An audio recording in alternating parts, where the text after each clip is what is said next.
妈，孩儿不孝，不能在床前给你送终，孩儿给你磕头。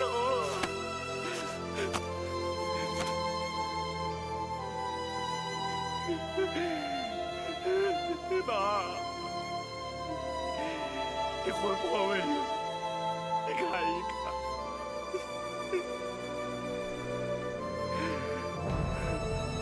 不孝子余生，给你送行啊！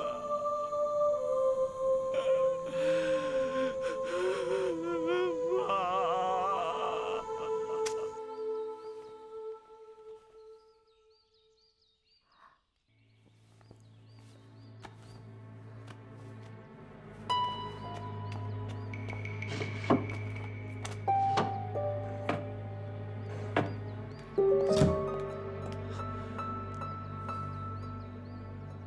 田管家，你先出去。你出去啊！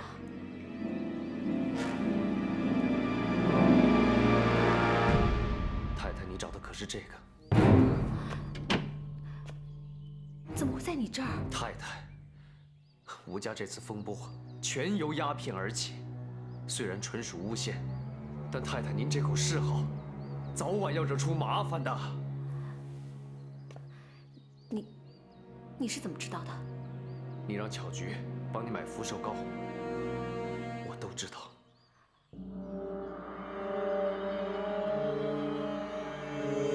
给我，你拿来。太太，快给我！太太，哎呀，太太，我求求你，逐日减量啊！我担心你的身体早晚会毁在这上头。我身体没事。就算你不为你的身体考虑，只怕那少爷也不喜欢呐。我又何尝不知道？你当我喜欢有这口嗜好啊？这些年来，我头疼，胸口疼，我每天晚上睡不着，白天睡不醒。若不是靠着这口嗜好，我恐怕都撑不到今天。太太，你活得太累了。累倒没有关系，就怕累死了，也没有一句贴心话。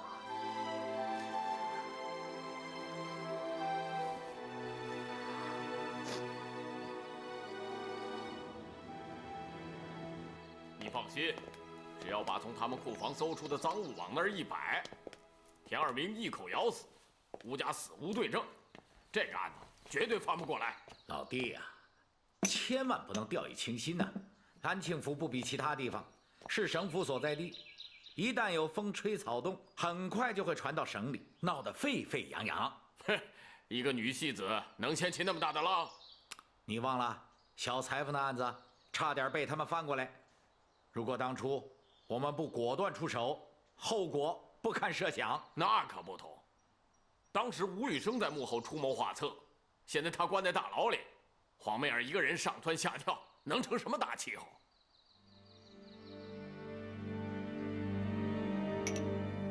李营官从北京发来电报，敦促衙门放人。真的？我今天约你出来见面，就是向你说明这个情况。电报是昨天下午到的。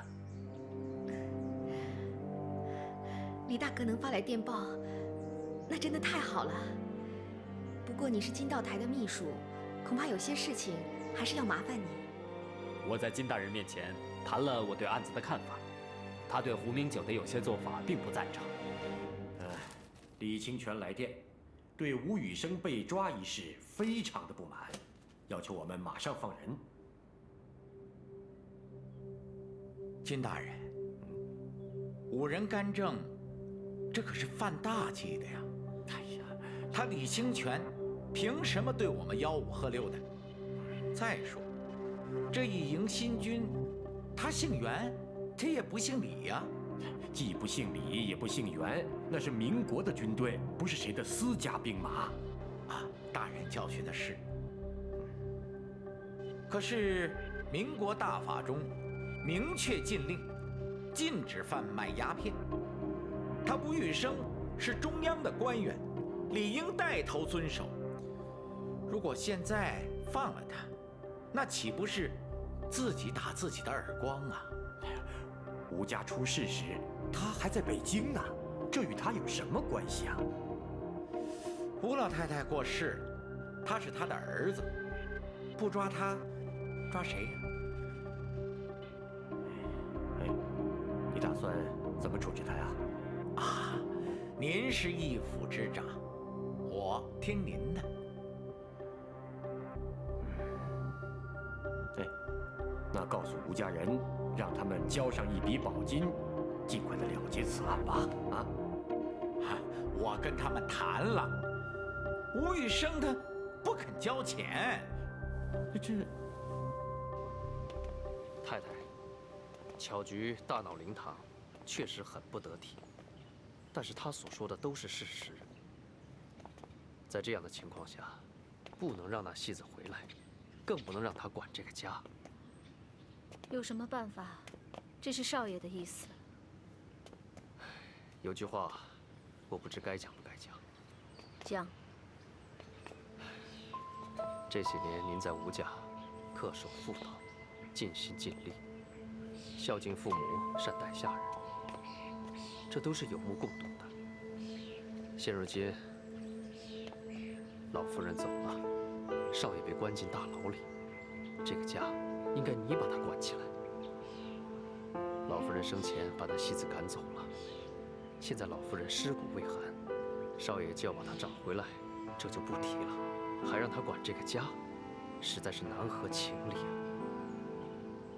我知道你是不在乎，可是府里的下人跟我一样，都为你抱不平啊，都觉得少爷不应该再叫那个戏子管这个家。可是现在老夫人走了，不听少爷的，听谁的？说句不当的话，一个戏子能见过多大世面？能把这么大一个家给管好了才怪。哎呀，少爷是在狱中急火攻心，糊涂了。那你说我该怎么办？不惜一切代价把少爷给救出来。你只有在这件事情上拿定主意，不用讲别人，就是少爷也会对你刮目相看。可怎么救呢？答应警察局，一手交钱，一手放人。虽然这笔钱不是个小数目，但是对于吴家来说，它确实算不了什么。哎，为了救少爷，花再多的钱也值。警察局虽然派人放过话来，但也没有人具体找我们谈。即使我们有心交钱，也不知道交给谁啊。哎，太太，你只要下定决心，有了钱还怕交不出去吗？巧菊还跟我说他能找到人，只要我们交钱，警察局就能答应放人。巧菊不行，她这个人头脑简单，大字不识几个，听风就是雨，不能指望她。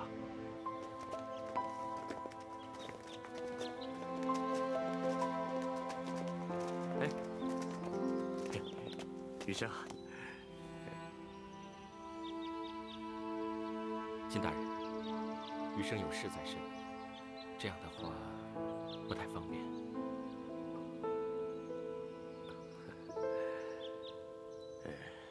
余生啊，我找你来是有重要的事情跟你商量。哎，郭秘书啊，带他们休息去吧。啊，好嘞，这边走。哎，余生啊，李清泉对你很关心呐，不仅发来了电报，而且还写信给我，要求我们府里边立即放人。啊，好，多谢金大人关心。哎呀，我们都是革命同志，啊。可是，眼下呢，局势复杂，人人自危。何况胡明九之流毕竟从你们家里搜出了鸦片，啊，这警察局和法院对当事人进行调查，我也无法阻拦。哎，这个，不过我也不会坐视不理。我已经跟下面人打过招呼了，让他们尽快的放人。不过，在查清此案之前，你们吴家最好交一笔保金，这样别人也不好说什么。啊，金大人一片心意，余生心领了。只是，这不明不白的保金，余生不能交。别说私藏鸦片一案疑点重重，就算我家有人藏了鸦片，我当时人在北京，与此案毫无关系。他们抓我本身就是犯法。哎呀，现在的问题是，他们从你们库房查出了鸦片，哎，在没有查清此案之前就放人，他们面子也下不来嘛。啊，哎，话又说回来了，他们把你关起来也有不妥当之处，啊。哎呀，为了息事宁人，双方呢各退让一步，你看好不好啊？啊，金大人啊，那你说，这一步该如何退法？哎呀，余生啊，今年的年景不好，农税收不上来，财政缺口很大，尤其是教育经费严重不足啊。哎呀，我是希望各个商家能够慷慨解囊。如果你们宝鼎行能够带头捐款，其他商家自然会跟上的，啊！我正好以你回家处理捐款事宜为由，堂而皇之的把你放回家去，你看好不好啊？金大人，如果捐款只是跟你有关系，跟这个案子没关系的话，余生愿意出一大笔钱。可是现在这种情况下，余生不能捐这个款。那你的意思是，叫他胡明九当众宣布抓错了人，余生立刻暂住教育。哎呀，余生啊，他们毕竟是从你们家库房里面搜出了鸦片吧，至少跟你们手下人有关呐。啊，不找个理由，我怎么去说服警察局放人呢？你说是不是这个道理啊？金大人，你有难处，我知道。不如这样，你们抓紧办案，等这个案子一有了眉目，我立刻花钱办宣。余生啊，尽快查清此案，不光是对你有好处，对我也有好处。所以我是建议啊，尽快的保你出去，是怕有人利用此案节外生枝。金大人，哎，你当过司法官，应该知道狱中的黑暗，啊，暗无天日啊！这铁门一关，我这个道台也是鞭长莫及呀。我实在是为你的安全担心呐。你若有个三长两短，李清泉那儿肯定不依，或许会引起更大的变故。所以我希望你尽早的出去，对查清此案也有好处。哎，这样吧，你先不要着急做决定，回去好好想想，再给我答复。好，在里面呢，多留个心眼儿，保护好自己啊。大人放心吧，有大人在上，清泉在旁，我谅他们也不敢轻举妄动。小心无大错呀，凡事都有变数。余生啊，好自为之啊。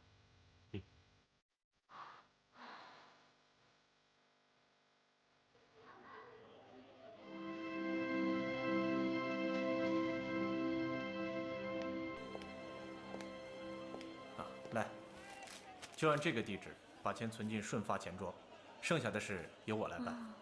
总共是1万大洋，记得抬头一定要写清楚。不是8000吗？怎么变成1万了？警察局的人一定要现打烊，你们又一定要钱庄担保。我上下讲了许多好话，他们仍然不肯放人。那只有你们家多花点钱，上下打点一番。朱老板，不是那意思。你看我们俩的交情，你能不相信我吗？我知道，可钱并不是我要，我也很为难。要是他们像你们一样好说话，那就好办了。那好吧，我回去跟大太太说说去。好。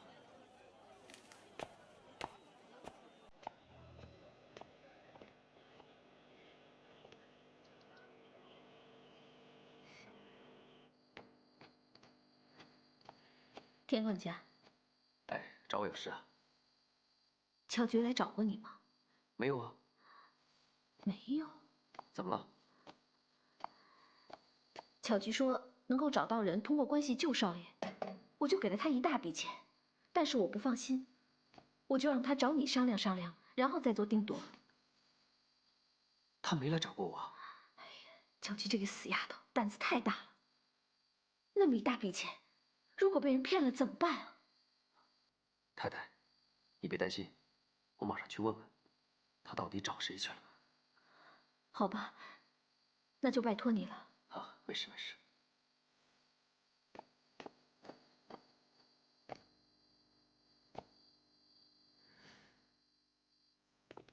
哎，吴家钱到账了没有？2天内就到。你马上到钱庄查一查，如果钱到账，马上提出来。可本票没在手上，怎么提呀？顺发行的杨大掌柜是我兄弟，我都跟他打好招呼了，他会想办法的。是。少爷，少爷，啊，老有事，请您去一趟。好，走。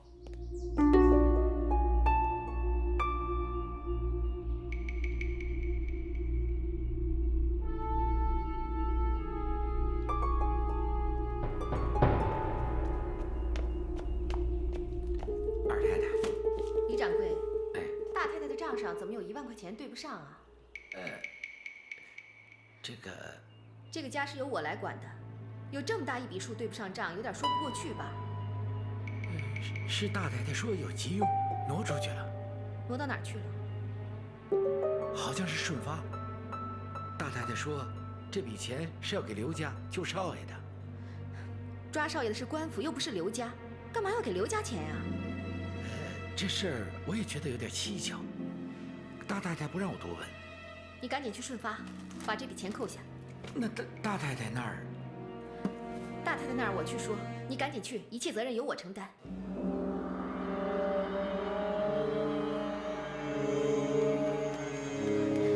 大姐，来，你过来。什么事啊？这么急？你是不是在顺发钱庄存了一笔钱啊？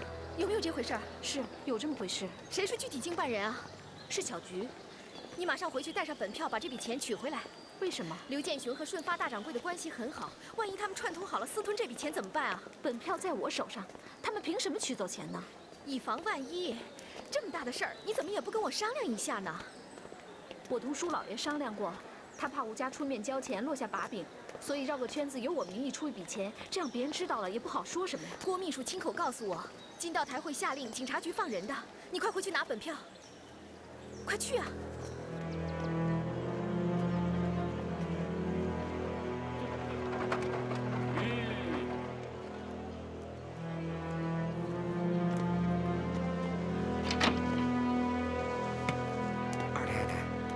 扣下了。是这样。哎呦，大太太，您也来了。二太太不放心这笔钱，一定要我取回来。哎呀，晚了，迟了一步了。怎么让刘家提走了？怎么会呢？是啊，本票在我手上，他们怎么可能提到钱呢？这是婉和公司的提款单，上面有婉和公司的抬头，再加上他们和钱庄的大掌柜都串通好了，这钱一到账，他们就转走了。李掌柜，你看看这2张单子是不是有点问题啊？哎，哪有问题啊？让我看看，让我看看，哪里呀？大姐，你跟李掌柜在这等我，我找他们去。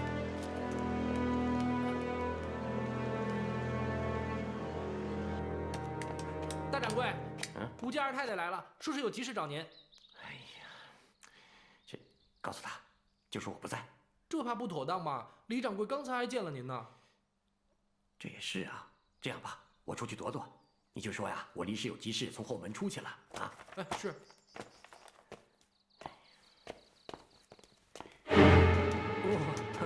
杨掌柜，想躲我？哎呦，误会了误会，听说二太太来了，我特意出门来迎你。哦，请坐，尝尝。哎。杨掌柜，你是不是想讹诈我们家钱呢？哎呦，这宝鼎行是我们的老主顾，我哪敢做这样的事啊？那为什么在没有本票的情况下，你就让人把钱给提走了呢？啊，是这样的。按照钱庄的规矩，只要你们在银票上写上了婉和公司的抬头，如遇紧急情况，他们出具提款单就可以提现。你先看看这单子吧。二太太，这没什么问题啊。你再看看这个，提单上抬头写的是婉和公司，但本票的抬头上却写着婉和商行，这是怎么回事？哎呦，二太太，其实婉和商行就是婉和公司，只是叫法上不同而已嘛。你少跟我来这一套。钱庄的规矩是错一个字都不行的，更何况是错了2个字。你这么做，在骗我的同时，也骗了婉和商行。你想把这笔钱独吞是不是？哎呦，误会，纯粹是误会。就是吃了豹子胆，我也不敢呐。再说这个事儿是刘家，是刘家让你做的？不，我可不是这个意思啊。其实你不用说，我也知道跟刘家脱不了干系。你放心，只要你把钱退给我，我不但不追究你，我还照常给你手续费。你要是不退钱呢，那就别怪我不客气了。就凭这2张单子，我随时告到官府，消息一传出去，你顺发行就别想在安庆府立足了。我退，现在就退。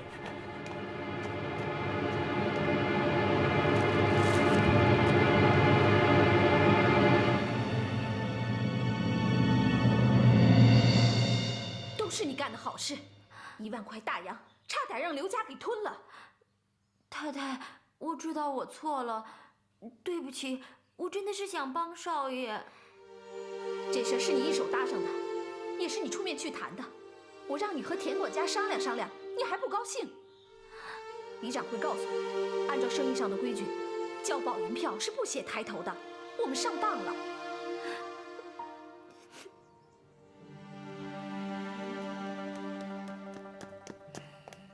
少爷，您找我？钱让吴家提走了。怎么可能呢？我昨天还去看过，钱并未到账，怎么就提走了呢？放你的狗臭屁！都是你干的好事儿。我又怎么了？你眼睛长到额头上去了。他们本票抬头写的是婉和商行，根本不是婉和公司。就这1字之差，差出了10万8千里。黄梅儿正是利用了这一点，把我们到手的钱提走了。我们一大群人看了半天也没看出来，怎么偏偏被他发现了呢？哼！少爷，我们下一步该怎么办？他一下把我的计划打乱了。金道台催胡明九放人，我本想利用这个机会，神不知鬼不觉，把潘氏的钱拿到手，没想到半路杀出个黄梅儿，一副好牌局，活生生让他给搅黄了。少爷，这个时候衙门可不能放吴宇生啊，要不然潘氏和田管家会认为我们没有能耐。我这就去找胡明九，让他无论如何也不能放人。我说胡局长，你倒是说句话呀！建雄老弟，现在情况不妙啊！北京方面也派了电报，为吴宇生说情。金道台也偏袒吴宇生，催我尽快放人。李清泉也不停地发来电报，说实在不行，他要提前回安庆府。李清泉这手下有300精兵士卒啊！哼，王子犯法与庶民同罪啊！他们家贩卖鸦片的事儿能一笔勾销吗？哼，且不说这贩卖鸦片是不是他吴家人所干，就事论事来说，出事的时候吴宇生他人在北京，跟他没有关系。再说了，如果案子他要是还查不清楚，把他关在牢里，那也不是长久之计呀。当妈的犯法，儿子顶罪，一向天经地义啊！你这是哪年的老黄历了啊？现在是民国了，大法上写的清清楚楚，一人做事一人当。何况案子还没有查清楚，你好好的看看报纸，为了这个案子吵得沸沸扬扬，很多人为吴玉生鸣不平啊。胡兄，你没有拿到钱，绝不能放人。现在只有一个办法。什么办法？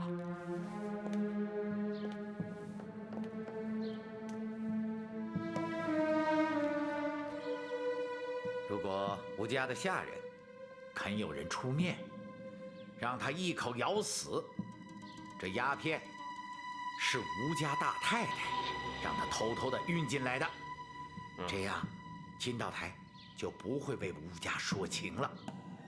你不是说吴家大太太吸食鸦片吗？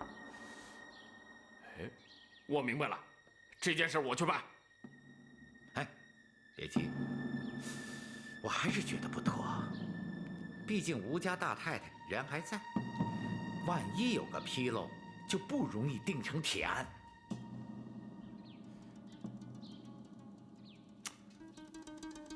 这样吧，改成吴家老夫人，反正死无对证嘛。让他一口咬定，这个鸦片是吴家老夫人吩咐他运进来的。你估计一下，吴家肯有人出这个头吗？有钱能使鬼推磨，小事一桩。都点清楚了啊，仔细点。田二明，田二明，哎，田二明，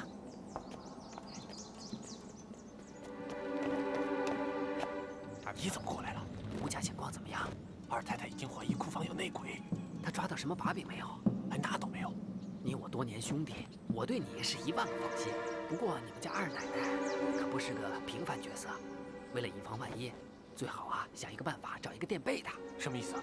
如果问到你，你只要咬住是老太太让你把箱子放进去的，她就有天大的本事，她也没有办法。不行啊！哎，这是七爷额外赏给你的30块大洋。记着，在二太太面前，你必须要保守秘密，绝对不能透半点风声。你放心，这件事天知地知你知我知，我要是说出去，就割了我的舌头。哎，你我还信不着吗？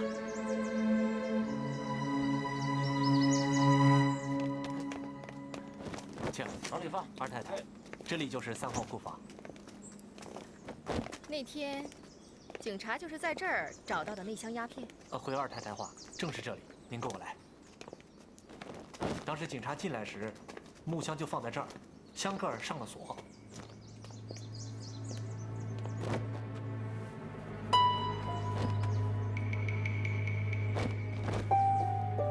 你确定？啊，不会错。当时那箱货就放在这个货架上。那天晚上你不是不在吗？你怎么知道的？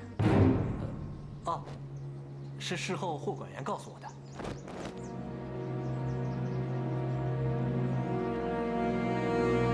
打开大门。是。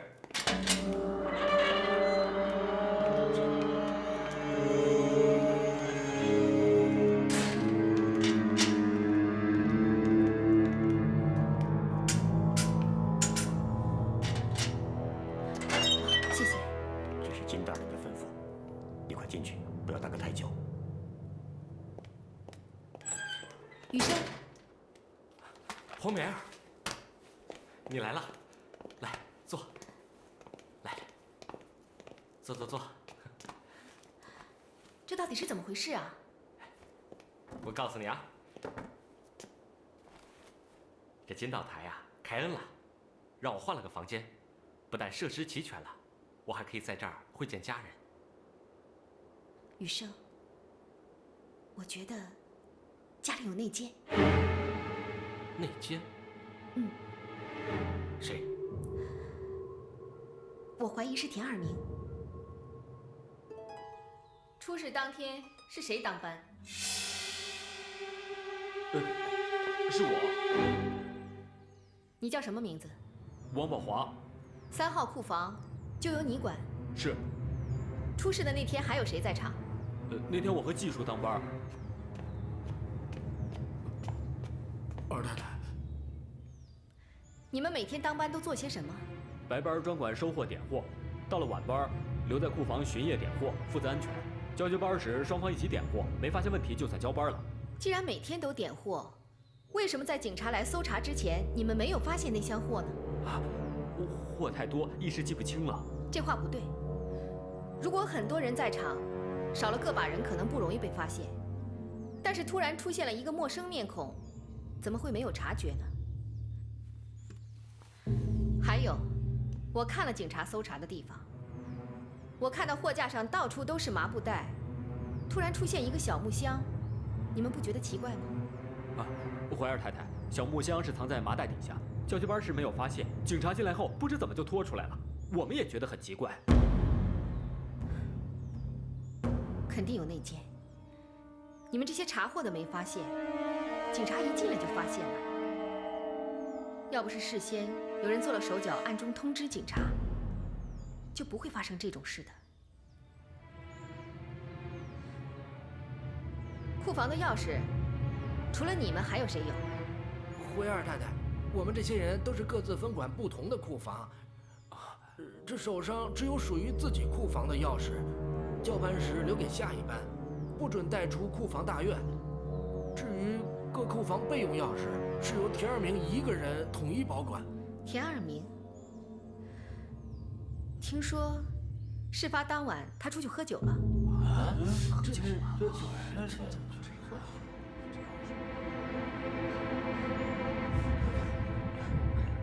你们为什么不回答我？我叫你们来，就是要一个一个的问清楚。你们这样不说话，是怕什么？二太太，我按您的意思，召集库房的人挨个问了话，他们都说不知情，尤其是田二明，他一口咬定出事的当天晚上，他没和人在外边喝酒，由于身体不舒服，在家睡觉，他老婆可以作证。门上的锁没被撬过，应该不是外人放进来的。哎，明知有内鬼，苦于没有证据。也无从下手啊！无从下手也要下手，只有把内奸揪出来，才能揭开案情，才能堂堂正正的把少爷接回来。二太太，什么事儿？库房的保管员毛某华不见了。就是那3号库保管员。对，就是他。什么时候不见的？今天一早的时候。这里有阴谋，你马上就派人去把他抓回来。那箱货是在他的眼皮底下被警察查出来的，他是主要嫌疑人。那我去抓他。等等，不必了。为什么？你想想，你要是内奸，会在自己当班的那天出事吗？这也太不着边际了吧！这是明摆着的事，有人想故意转移视线，让我们以为他是内奸，而真正的内奸就蒙混过关了。那接下来该怎么办呢？我有办法，一定让他现出原形。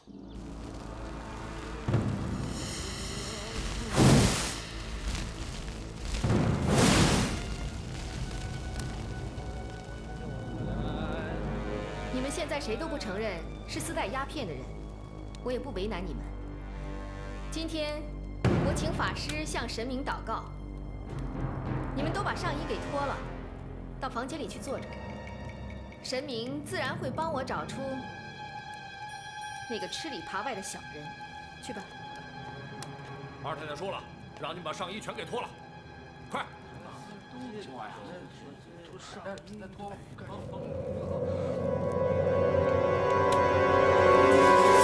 你们都跟我过来吧。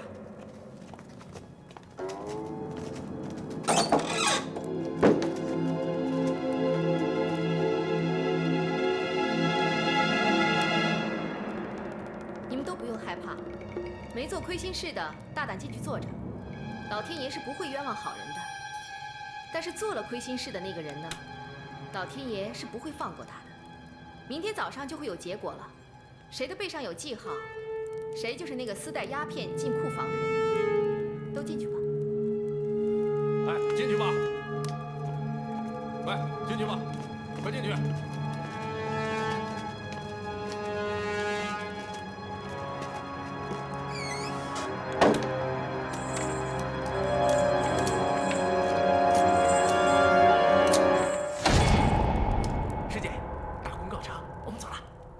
光头，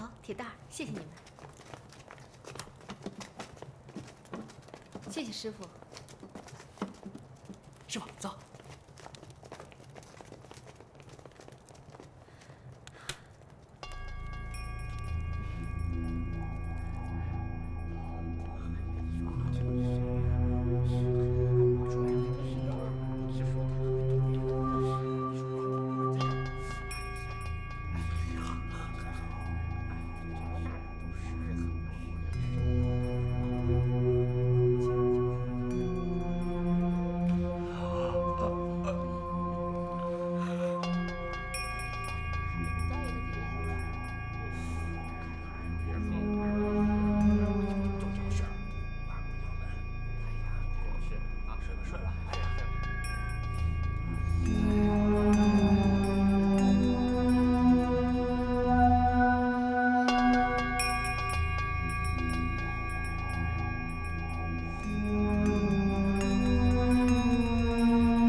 都出来吧，出来。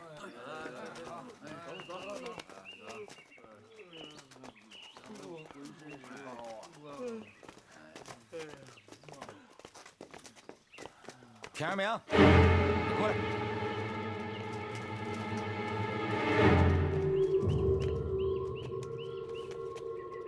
二太太。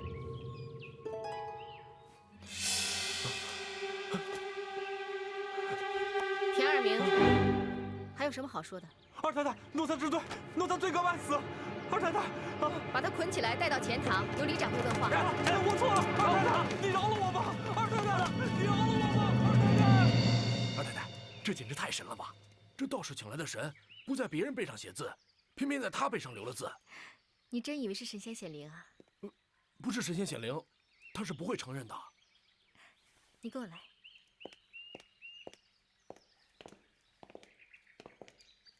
你看看周围，能看出什么来？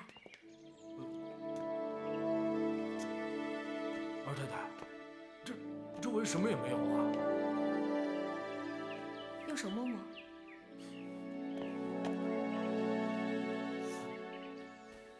哎，这墙上有黑炭粉。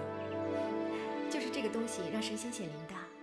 可是这黑炭粉和神仙显灵有什么关系啊？我告诉你，你不许告诉别人啊。哎。他们进了这个小屋的时候，我就跟他们说，谁做了亏心事，神灵就会在谁的背上写字。其他人没做亏心事的，当然不害怕了。可田二明显然心里有鬼，他怕睡觉的时候神灵会在他背上写字，所以他就用背紧紧地靠着墙。可他没想到，我早就在这墙上涂了东西了。与其说是神仙显灵，不如说是他自己出卖了自己。二太太，您这一招真是太神了。这是我在戏文里学的。以前有一出戏，包青天就是用这个方法破了一桩大案。哦，好了，我们走吧。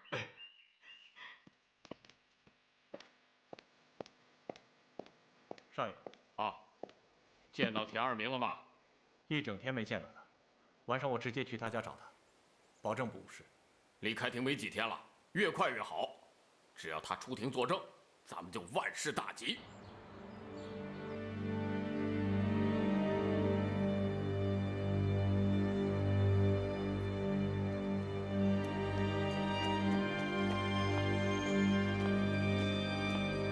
二太太，这田二明他什么都招了。那箱货是土匪头子刘七手下一个绰号叫大麻虾的人交给他的，让他偷偷放进仓库里。那他有没有说谁指使刘七干的？问过了，他说不知道。他不说实话。刘七跟吴家无冤无仇，为什么要害我们？一定是背后有人。是不是把他抓起来送到警察局？现在不要抓，等上海的律师来了，整理好口供，连人带口供一起送到官府去。二太太，有件生意上的事情要跟你商量商量。生意上的事我不懂，你自己拿主意好了。这件事实在太大了，我不敢拿主意啊。什么事啊？